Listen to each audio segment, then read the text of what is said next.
Hello everyone, my name is Tonikar और हमने chapter start किया था प्राइस इलास्टिसिटी ऑफ डिमांड। मैंने आपको कुछ टॉपिक इसके लास्ट वीडियो में क्लियर कर दिए हैं, जैसे इसका मीनिंग हो गया, कौन कौन सी सिचुएशन होती है और इसका फॉर्मूला क्या होता है। चलो थोड़ा सा मैं आपको एक्सप्लेन कर देता हूँ जिस चीज़ की हमें आगे नीड पड़ेगी। देखो इलास्टिसिटी, तो एक होता है मोर इलास्टिसिटी, एक होता है लेस इलास्टिसिटी। दोनों में फ़र्क क्या होता है मैं आपको समझाता हूँ। एक मैंने क्या बताया था, मोर इलास्टिसिटी, और क्या होता है लेस इलास्टिसिटी। ये ई क्या है, इलास्टिसिटी है। एक मोर इलास्टिसिटी, एल क्या है लेस, और ई क्या है लेस इलास्टिसिटी। मान के चलो कि देखो मोर क्या होता है, जब कभी भी प्राइस के चेंज होने से डिमांड में ज़्यादा चेंज आता है तो उसको क्या बोलते हैं मोर। और कभी भी अगर प्राइस के चेंज होने से डिमांड में कम चेंज आता है तो उसको क्या बोलते हैं लेस। एग्जांपल देखो, देखो मान के चलो 5% प्राइस डिक्रीज़ हो गया और डिमांड में कितना इंक्रीज़ आ गया, मान के चलो 20%। डिमांड में कितना इंक्रीज़ आ गया 20%। अब देखो प्राइस तो कितना कम हुआ 5%, और डिमांड कितनी इंक्रीज़ हो गई 20%। प्राइस में कम चेंज आया और डिमांड में ज़्यादा चेंज आया तो इसका मतलब ये क्या है, मोर इलास्टिसिटी है। अगर मान के चलो यहीं पे 5% प्राइस में डिक्रीज़ हुआ और डिमांड में कितना इंक्रीज़ हुआ, ओनली 2%। अब देखो 5% तो किस में डिक्रीज़ हुआ, प्राइस में। सिर्फ डिमांड में कितना इंक्रीज़ हुआ, 2%। देखो प्राइस में तो 5% और डिमांड में कितना है इंक्रीज़, 2%। अब देखो प्राइस में ज़्यादा चेंज आया, डिमांड में कम चेंज आया, तो हम इसको क्या बोलते हैं, लेस इलास्टिसिटी। तो रिपीट करता हूँ, अगर प्राइस के चेंज होने से डिमांड में ज़्यादा चेंज आता है तो उसको क्या बोलते हैं, मोर इलास्टिसिटी। अगर प्राइस के चेंज होने से डिमांड में कम चेंज आता है तो उसको क्या बोलते हैं, लेस इलास्टिसिटी। अगर प्राइस के चेंज होने से डिमांड में चेंज नहीं आएगा, देखो इलास्टिसिटी कब होगी, जब प्राइस के चेंज होने से डिमांड में चेंज आएगा। अगर प्राइस के चेंज होने से डिमांड में चेंज नहीं है, बिल्कुल चेंज नहीं आया, तो उसको क्या बोलते हैं, इसमें नो इलास्टिसिटी, कोई भी इसमें इलास्टिसिटी नहीं है। तो यहाँ पे इलास्टिसिटी क्या हो जाएगी, जीरो हो जाएगी। जब कभी भी डिमांड में कोई चेंज नहीं है, चाहे प्राइस अप गया चाहे डाउन गया, डिमांड उतनी की उतनी है, कॉन्स्टेंट डिमांड, तो हम क्या बोलते हैं, नो इलास्टिसिटी। तो इलास्टिसिटी यहाँ पे क्या आ जाएगी, जीरो, कि कोई चेंज नहीं है इलास्टिसिटी में, जितनी है थी उतनी है। चलो हम स्टार्ट करते हैं इसको, चाहे फैक्ट। अब हम पढ़ रहे हैं कौन कौन से फैक्टर इफेक्ट करते हैं, मतलब आगे हम एक एक करके एक्सप्लेन करते हैं इसको। देखो कौन कौन से, nature of commodity, availability of substitute, multiple uses, income of the consumer habit. मुझे हमें फैक्टर बताते हैं भी किस में इलास्टिसिटी ज़्यादा होगी, किस में कम होगी। चलो हम स्टार्ट करते हैं। देखो देखो सबसे पहले हमारे पास क्या आ गया, नेचर ऑफ कमोडिटी। अब नेचर ऑफ कमोडिटी देखो, कमोडिटी का नेचर क्या है, ये भी क्या इफेक्ट करेगी इलास्टिसिटी पे। देखो हमारे पास गुड्स कौन सी, एक नेसेसरी गुड्स है, एक लक्सरी गुड्स है। एक नेसेसरी गुड्स है, एक लक्सरी गुड्स है। देखो लक्सरी गुड्स कौन थे, जो हम कंफर्ट के लिए यूज़ करते हैं, कंफर्ट जैसे आराम के लिए। इसमें कौन सी आती है, नेसेसरी गुड्स कौन सी होती है, जो हमें ज़रूरत के लिए होते हैं, जैसे मेडिसिन हो गया, सॉल्ट हो गया, ऑयल हो गया, ऐसे। यहाँ पे सॉल्ट और कैरोसिन ऑयल तो दे रखा है, एक मेडिसिन लगा लो आप। और लक्सरी गुड्स जो हम कंफर्ट के लिए यूज़ करते हैं, जैसे एसी हो गया, फर्नीचर हो गया। तो ये कौन सी गुड्स होगी, हमारी लक्सरी गुड्स। अब देखो जो नेसेसरी गुड्स होती हैं, मान के चलो मैंने मेडिसिन परचेज़ करनी है, तो अब क्या होगा, इसका प्राइस मेडिसिन का मान के चलो कि अप हो गया, तो हमें पता है कि मेडिसिन तो लेनी पड़ेगी हमें, चाहे हमारा प्राइस अप हो चाहे डाउन हो, तो हमें मेडिसिन तो परचेज़ करनी पड़ेगी। चाहे साल्ट है, साल्ट इसमें यूज़ है खाने के लिए, चाहे इसका प्राइस अप हो चाहे डाउन हो, हमें ये परचेज़ फिर भी करना पड़ेगा ही पड़ेगा। तो देखो यहाँ पे प्राइस चेंज हुआ पर इसकी डिमांड तो नहीं कम जाए, देखो प्राइस से इनसे इंक्रीज़ हो गया मेडिसिन का, इसका ऐसा तो नहीं कि डिमांड डिक्रीज़ हो जाए, हम मेडिसिन नहीं परचेज़ करें, मेडिसिन तो फ्री परचेज़ करेंगे। अगर सॉल्ट का प्राइस इंक्रीज हो, ये फिर भी परचेज़ करेंगे हम। देखो प्राइस में चेंज आया पर डिमांड में कोई चेंज तो नहीं आया, तो इसका मतलब, इसका मीन्स क्या है कि इस केस में डिमांड क्या होगी, इनलास्टिक होगी। क्योंकि इनलास्टिक उस केस में होता है जिस केस में प्राइस में चेंज आता है, डिमांड में कोई चेंज नहीं आता। अब जो नेसेसरी गुड्स में ऐसा ही है, इसमें मेडिसिन का प्राइस इंक्रीज़ हो गया, डिमांड में कोई चेंज नहीं आता, तो इसलिए इसके गुड्स की डिमांड क्या होगी, इनलास्टिक होगी। तो नेसेसरी गुड्स के केस में डिमांड क्या होगी, हमारी इनलास्टिक होगी। और लक्सरी गुड्स यहाँ पे किसकी बात करते हैं हम, कंफर्ट की। यहाँ पे एसी आ गया, फर्नीचर आ गया। देखो इनके बिना हम रह सकते हैं। मान के चलो कि एसी का प्राइस इंक्रीज़ हो गया, तो मेरी पॉकेट अलाउ नहीं करेगी, मैं उसको परचेज़ नहीं करूँगा। तो अगर मैं उसको परचेज़ नहीं करूँगा तो बाकी लोग भी यही सोचेंगे, तो उसकी डिमांड क्या हो जाएगी, डिक्रीज़ हो जाएगी। अगर देखो एसी का प्राइस जब इंक्रीज़ है, उसकी डिमांड क्या होगी, डिक्रीज़ होगी। अगर देखो प्राइस के चेंज से डिमांड में चेंज आ रहा है तो इस केस में डिमांड क्या होगी हमारी इलास्टिक। मैंने आपको पहले ही बताया था अगर प्राइस के चेंज होने से डिमांड में चेंज आता है तो हमारी डिमांड क्या होती है इलास्टिक। अगर प्राइस के चेंज होने में डिमांड में चेंज नहीं आता तो उस केस में डिमांड क्या होगी हमारी इनलास्टिक। नेसेसरी गुड्स में क्या आता है कि प्राइस के चेंज होने से डिमांड में कोई चेंज नहीं आ रहा था तो उस केस में डिमांड इनलास्टिक थी। और सेकंड केस में क्या था प्राइस के चेंज होने में डिमांड में चेंज आ रहा है तो उस केस में डिमांड क्या हमारी इलास्टिक। देखो एक होता है ज्वाइंटली गुड। ज्वाइंटली गुड कौन सी होती हैं, ये होती हैं कंबाइन गुड्स, जैसे ब्रेड एंड जैसे बटर एंड ब्रेड, ये जो साथ में रेट पड़ती है। मान के चलो ब्रेड का बटर का प्राइस इंक्रीज़ हो गया, ठीक है। अगर बटर का प्राइस इंक्रीज़ हो गया ना तो इसकी डिमांड में ज़्यादा चेंज नहीं आएगा। क्यों? तभी नहीं आएगा अगर ब्रेड की डिमांड में कोई चेंज नहीं आया। ब्रेड की डिमांड सेम वैसे ही वैसे है। ब्रेड की डिमांड क्या है, कांस्टेंट है। अगर ब्रेड की डिमांड कांस्टेंट है तो ब्रेड फ्री लोग परचेज कर रहे हैं तो उसके लिए हम उसके साथ हमें क्या चाहिए, बटर। अगर बटर का प्राइस इंक्रीज होता है और ब्रेड की डिमांड क्या है, कांस्टेंट है, तो उसके साथ हमें क्या चाहिए, बटर चाहिए। तो ब्रेड की डिमांड में ज़्यादा चेंज नहीं आएगा तो इस केस में डिमांड क्या होगी हमारी मॉडरेट इलास्टिसिटी ऑफ डिमांड। क्योंकि देखो ब्रेड की डिमांड में कोई चेंज नहीं आया और बटर का प्राइस अप हो गया, तो फिर भी ब्रेड जब परचेज करते हो हम उसके साथ क्या परचेज करेंगे, बटर। थोड़ा बहुत चेंज आएगा, इसलिए जब बटर का प्राइस इंक्रीज उसकी डिमांड में ज़्यादा चेंज होगी वो किसके साथ यूज़ होगा, ब्रेड में। तो यही बोलते हैं कि जो ज्वाइंटली डिमांडेड गुड्स जो साथ में चाहिए तो उस केस में डिमांड क्या होगी हमारी मॉडरेट इलास्टिसिटी ऑफ डिमांड की, ज़्यादा चेंज नहीं आएगा। तो सिंपल सी बात है, अगर नेसेसरी गुड्स है इनलास्टिक हो जाएगी, लग्जरी गुड्स है इलास्टिक हो जाएगी और ज्वाइंटली गुड्स है तो मॉडरेट इलास्टिसिटी ऑफ डिमांड हो जाएगी। तो ये हमारा फर्स्ट पॉइंट कौन सा, नेचर ऑफ कमोडिटी। देखो सेकंड पॉइंट कौन सा है हमारा, अवेलेबिलिटी ऑफ सब्सिट्यूट। कोई ऐसी गुड्स होती है जिनका सब्सिट्यूट अवेलेबल होता है, कोई ऐसी गुड्स होती है जिसका सब्सिट्यूट अवेलेबल नहीं होता। देखो जिस चीज़ का सब्सिट्यूट अवेलेबल हो अगर उसका प्राइस इंक्रीज हो जाए तो हम कौन सी गुड्स पे शिफ्ट हो जाएंगे, सब्सिट्यूट गुड पे। देखो मैं आपको एग्जांपल देता हूँ, मान लो टी और कॉफ़ी, ये आपस में क्या है, सब्सिट्यूट गुड है। मान के चलो टी का प्राइस इंक्रीज हो गया, अगर टी का प्राइस इंक्रीज हो गया तो जो टी के बाहर है कहाँ पे शिफ्ट हो जाएंगे, कॉफ़ी पे। कि हम टी की प्लेस में कौन सी गुड यूज़ कर सकते हैं, कॉफ़ी। टी का सब्सिट्यूट गुड कौन सा है, कॉफ़ी। सब्सिट्यूट वही होता है कि एक की प्लेस में दूसरा गुड यूज़ करना। तो टी की प्लेस में कौन सा गुड यूज़ कर सकते हैं, कॉफ़ी। तो टी का प्राइस अप हो गया तो टी के बाहर वहाँ पर शिफ्ट हो गए, अब वो किसकी डिमांड कर रहे हैं, कॉफ़ी की। तो टी की डिमांड क्या होगी, कम होगी। देखो टी का प्राइस अप हुआ और टी की डिमांड क्या होगी, डिक्रीज़ होगी। तो देखो इस केस में क्या हुआ, प्राइस के इंक्रीज होने से डिमांड में चेंज आ गया तो इस केस में क्या होगा, डिमांड इलास्टिक होगी। जिस केस में जिस गुड का सब्सिट्यूट अवेलेबल होगा उस केस में डिमांड क्या होगी, इलास्टिक होगी, वो दूसरी गुड पे शिफ्ट हो जाएंगे।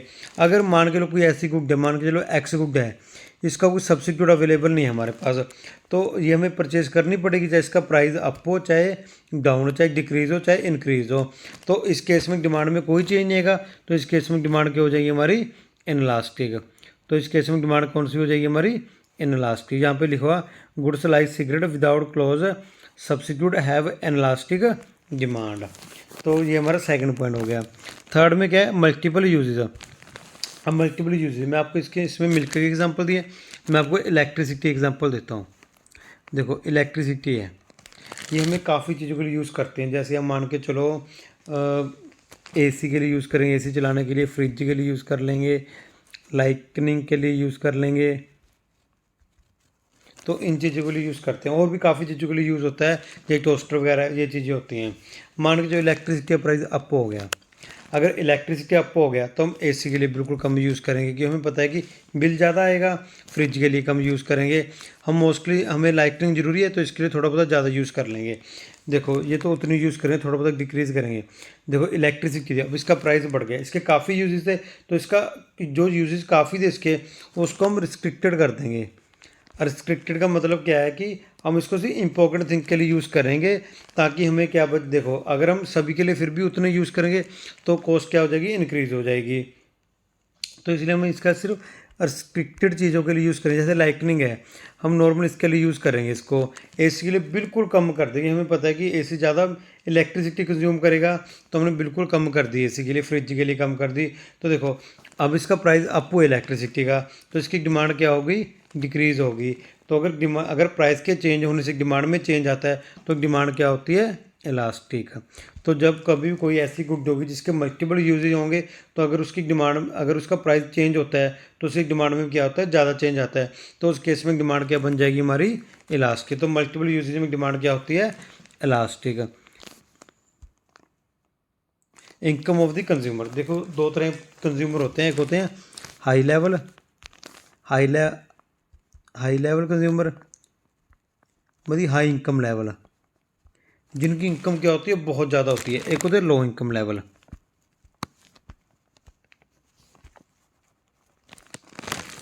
हाई इनकम लेवल में क्या होता है, इसमें वो कंज्यूमर आते हैं जिसकी इनकम क्या है, बहुत ज़्यादा है, जैसे अंबानी हो गया, टाटा हो गया, ये किस में आ गया, हाई इनकम लेवल में।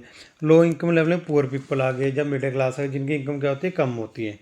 जैसे मान के चलो हाई इनकम वाले हैं, मान के चलो अंबानी है, अब हमें पता है इसकी इनकम बहुत ज़्यादा है। अगर किसी इसने कोई गुड परचेज़ करनी है, मान के चलो उसका प्राइस इंक्रीज़ हो गया, तो इसको कोई फ़र्क नहीं पड़ेगा, तो इसके पास पहले ही इनकम बहुत ज़्यादा है। अगर किसी गुड का प्राइस इंक्रीज़ होता है, मान के चलो कोई एक्स गुड है, इसे परचेज़ करनी है, उसका प्राइस इंक्रीज़ हो गया, तो इसे कोई इफेक्ट नहीं पड़ेगा। क्यों इफेक्ट नहीं पड़ेगा, क्योंकि ये तो परचेज़ कर ले, क्योंकि इनकम क्या है, ज़्यादा है। देखो हाई इनकम लेवल में क्या हो, प्राइस इंक्रीज़ हो गया गुड का, तो डिमांड में नो चेंज, डिमांड में कोई चेंज नहीं है, तो इस केस में डिमांड क्या होगी हमारी, इनलास्टिक होगी। हाई इनकम लेवल में क्या होगी, इनलास्टिक होगी, प्राइस के चेंज होने से डिमांड में कोई चेंज नहीं आता। और लो इनकम लेवल में क्या होता है, ये देखो पुअर पीपल हैं, तो ये क्या करते हैं, अगर किसी चीज़ गुड का प्राइस इंक्रीज़ हो गया, तो ये क्या करेंगे, ये उसको कम परचेज करेंगे, तो उसकी डिमांड क्या हो जाएगी, डिक्रीज़ हो जाएगी। तो इस केस में क्या हुआ, प्राइस के चेंज होने से डिमांड में क्या आ रहा है, चेंज आ रहा है। डिमांड क्या हो रही है, अगर प्राइस इंक्रीज़ होता है, डिमांड क्या हो जाती है, डिक्रीज़ हो जाती है। तो इस केस में डिमांड क्या होगी, इलास्टिक होगी। अगर हाई लेवल इनकम है तो इनलास्टिक होगी, लो लेवल इनकम है तो इलास्टिक होगी। तो ये हमारा क्या आ गया, हाई लेवल और लो लेवल। ये यहाँ पे लिखा भी होगा, if the buyers are good or high, तो वो प्राइस के रिगार्डिंग सोचेंगे नहीं, तो इस केस में डिमांड क्या होगी हमारी, तो जो देखो buyer of a good or high and consumers, तो उसके प्राइस की टेंशन नहीं होगी, तो प्राइस की उनको दिक्कत आती है जो पूरे लो लेवल में होते हैं। तो हाई लेवल में इलास्टिक होगी, और लो लेवल में क्या होगी हमारी, इनलास्टिक हो सॉरी हाई लेवल में हमारी क्या होती है, इनलास्टिक, और लो लेवल में हमारी क्या होती है, इलास्टिक होती है। तो ये हमारा क्या आ गया, इनकम ऑफ द कंज्यूमर। देखो देखो अब हमारे पास आ गया हैबिट ऑफ कंज्यूमर। ये भी क्या करेगी, इफेक्ट करेगी। कैसे इफेक्ट करेगी, देखो कोई पर्सन है शाम,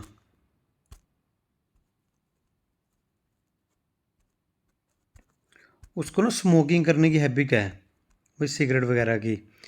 अब क्या होता है, अगर किसी गुड का प्राइस इंक्रीज़ हो जाए, उसकी हैबिट क्या है, स्मोकिंग सिगरेट की, आपने देखा ही होगा, तो फिर भी वो स्मोकिंग करना बंद नहीं करेगा। जितनी उसने परचेज़ करनी है सिगरेट वगैरह या लिक्वर वगैरह, एल्कोहल वगैरह, तो वो परचेज़ करेगा ही करेगा, तो उसकी डिमांड पे कोई इफेक्ट नहीं पड़ेगा, चाहे जितना मर्जी उसका प्राइस क्या हो जाए, इंक्रीज़ हो जाए। तो इस केस में क्या होगा, प्राइस इंक्रीज़ हो रहा है पर उसकी डिमांड में कोई चेंज नहीं है, तो इस केस में डिमांड क्या हो जाएगी, इनलास्टिक हो जाएगी। अगर किसी पर्सन की हैबिट के रिगार्डिंग देखें, तो उस केस में डिमांड क्या होगी, इनलास्टिक, कि अगर प्राइस इंक्रीज़ हो डिक्रीज़ हो, डिमांड में कोई इफेक्ट नहीं पड़ेगा, उसने परचेज़ करनी तो करनी है। हम देखते हैं कोई पर्सन सिगरेट पीता है, अगर उसकी प्राइस इंक्रीज़ होता है तो फिर भी वो परचेज़ करते ही करता है, तो ये हैबिट ऑफ कंज्यूमर क्या करेगी, इफेक्ट करेगी। और आगे हमारे पास आ गया प्राइस लेवल। देखो दो तरह की गुड्स होती हैं, एक होती है एक्सपेंसिव, एक होती है चीप। इनका प्राइस क्या होता है, कम होता है, लो लेवल होता है, और इनका प्राइस क्या होता है, हाई प्राइस होता है। जो इसका क्या प्राइस होगा, लो प्राइस। अब क्या होता है, जो प्राइस लेवल होता है वो कैसे इफेक्ट करता है, जैसे देखो कोई चीप गुड्स है, अगर उसका, वो तो हमारी नॉर्मली नेसेसरी गुड्स होती है, वो हम परचेज करते करते हैं। जैसे आप ले लो मैच बॉक्स है, माचिस देखी होगी आपने, उसका प्राइस 1 रुपया है, 1 रुपीज़ है उसका प्राइस। अगर मान के चलो उसका प्राइस डिक्रीज़ हो गया 0.50 पैसे रह गया, कितना कम, कितना रह चुका उसका प्राइस, 50 पैसे। तो ऐसे थोड़ी हम जितनी मर्जी 100 मैच बॉक्स ले लेंगे, ऐसे थोड़ी होगा, क्योंकि जितनी चाहिए हम उतनी हो लेंगे, चाहे प्राइस कम हो चाहे ज़्यादा हो। तो लो लेवल के केस में इलास्टिसिटी क्या होगी, कम होगी। और जो कोई एक्सपेंसिव गुड होगी, अगर इसका कोई प्राइस कम या इंक्रीज या डिक्रीज होता है तो उसकी डिमांड में ज़्यादा चेंज है। जैसे एसी लगा लो आप, अगर उसका प्राइस क्या हो गया, इंक्रीज हो गया, तो हम परचेज़ कम करेंगे उसको। जैसे मैंने सोचा था कि एसी परचेज़ करना है, तो मैं देखा उसका प्राइस अप हो गया, तो मैं उसको क्या करूँगा, परचेज़ अब नहीं करूँगा। तो और लोग भी ये सोचेंगे तो उसकी डिमांड क्या हो जाएगी, कम हो जाएगी। तो उस केस में डिमांड क्या होगी, हमारी इलास्टिक होगी। कि देखो प्राइस के चेंज से डिमांड में ज़्यादा चेंज आ गया, तो डिमांड क्या होगी, हमारी इलास्टिक होगी। और चीप गुड्स में क्या होगी, डिमांड हमारी क्या होगी, लेस इलास्टिक होगी, कि ज़्यादा चेंज नहीं आएगा। तो प्राइस लेवल भी क्या करता है, इफेक्ट करता है। और लास्ट पॉइंट है ये हमारा, कौन सा है, टाइम पीरियड। देखो दो तरह का टाइम पीरियड होता है, एक होता है शॉर्ट पीरियड और एक होता है हमारा लॉन्ग पीरियड। अब मान लो किसी पर्सन को हैबिट है सिगरेट पीने की, स्मोकिंग करने की। देखो अगर सिगरेट पीने की है, स्मोकिंग सिगरेट है, ठीक है, अगर इसका प्राइस इंक्रीज़ हो गया, देखो शॉर्ट पीरियड में वो अपनी हैबिट चेंज नहीं करेगा, तो डिमांड पे कोई इफेक्ट नहीं पड़ेगा। तो शॉर्ट पीरियड डिमांड क्या होगी, हमारी इनलास्टिक होगी। अगर लॉन्ग पीरियड की बात करेंगे तो उसने देखिए प्राइस इंक्रीज़ हो गया, तो हौली हौली अपनी हैबिट को छोड़ने की कोशिश करेगा, तो हौली हौली वो क्या कर देगा, कम कर देगा परचेज करनी। तो हौली हौली क्या हो जाएगी, सिगरेट की डिमांड कम हो जाएगी। तो कब होगा ये, लॉन्ग पीरियड में। तो इसमें डिमांड क्या होगी, हमारी इलास्टिक होगी। किस केस में, लॉन्ग पीरियड में क्या होगी, हमारी डिमांड इलास्टिक होगी। और शॉर्ट पीरियड में कौन सी डिमांड होगी, हमारी इनलास्टिक होगी। क्योंकि शॉर्ट पीरियड में वो अपनी हैबिट चेंज नहीं करेगा, और लॉन्ग पीरियड में अपनी हैबिट क्या कर लेगा, वो चेंज कर लेगा। तो ये हमारे कुछ पॉइंट थे factor affecting price elasticity of demand. I hope आप सबको ये टॉपिक समझ आ गया। आज हमारा ये चैप्टर कंप्लीट हो गया। नेक्स्ट वीडियो में नेक्स्ट चैप्टर स्टार्ट करेंगे। Thank you so much.